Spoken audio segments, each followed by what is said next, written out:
Hello, I'm Kimberlie Acosta. Welcome to the Native News Update. It's Friday, March 4th. Many of the stories you hear here can be found at our website, IndianCountryNews.com.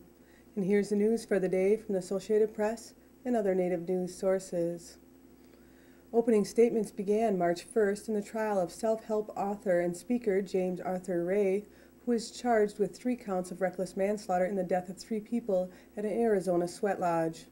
The trial stems from a well-publicized incident that took place during a ceremony at a 5-day retreat that cost about $10,000 per participant in Sedona, Arizona on October 8, 2009. 2 people died during the ceremony at Angel Valley Retreat Center. A third died 9 days later, and authorities allege at least 15 others fell ill. Ray could face up to 10 years in prison on each count if convicted. His attorney argued the author is not to blame for the deaths. Prosecutors claim Ray was reckless and that the lodge was heated to a hilariously high temperature, causing the participants to suffer dehydration and heat stroke. The trial is expected to last around 4 months. Arizona officials have ordered Crow tribal member Ted Hogan and his wife to pay $2.2 million to investors for cheating them in a phony energy development scheme. The Arizona Corporation Commission says Hogan and his wife, Christina DeMedio, and their company, Theodore J. Hogan and Associates, violated the law by selling unregistered securities to investors. The Billings Gazette reports the commission found that Hogan and DeMedio, who live in Sedona, misled 32 investors about a plan to develop oil and gas wells on the Crow Reservation in Montana.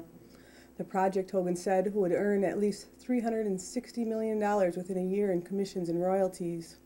The commission, which on February 17th ordered the couple to pay $2,208,310 restitution and a $45,000 penalty, said he falsely assured investors that their money was safe because of the project was bonded and guaranteed by the federal government.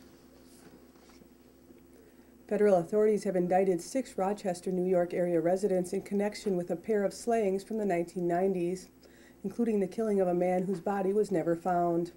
The indictment, unsealed March 2nd in Rochester, charges 35-year-old Pablo Plaza and 36-year-old James Kendrick with being involved in the October 1998 kidnapping and killing of Francisco Santos and the 1999 slaying of Cattaraugus tribal member Ryan Cooper, a cousin of the 2 defendants.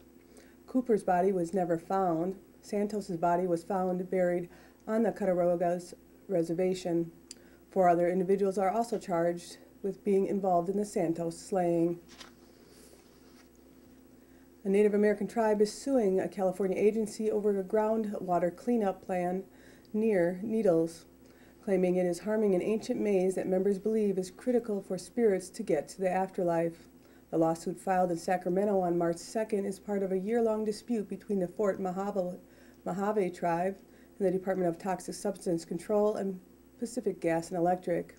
The tribe filed its original lawsuit in 2005 to protect the Topak maze and later entered into a settlement agreement with the state agency and utility, which apologized for desecrating the sacred site and pledges to remove a treatment plant. The lawsuit is asking for the agency to remove the plant or justify why it must remain and to revise the cleanup plan's environmental report. Hawaii could step in to grant Native Hawaiians self-government rights after federal proposals to do so failed. 2 Senate committees voted February 28th to advance legislation setting up a process for Native Hawaiians to eventually negotiate directly with the governor for land and money. The 2 bills move on for votes in the full Senate this month. If passed, they could be taken up in the House.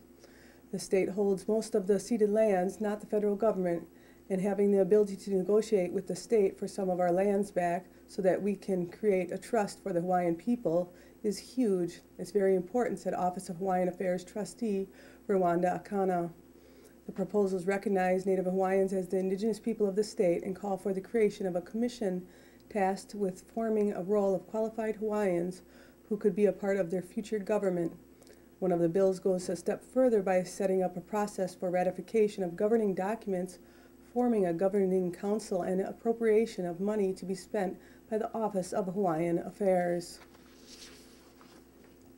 The FCC has passed several items to benefit Native Americans' access to communications.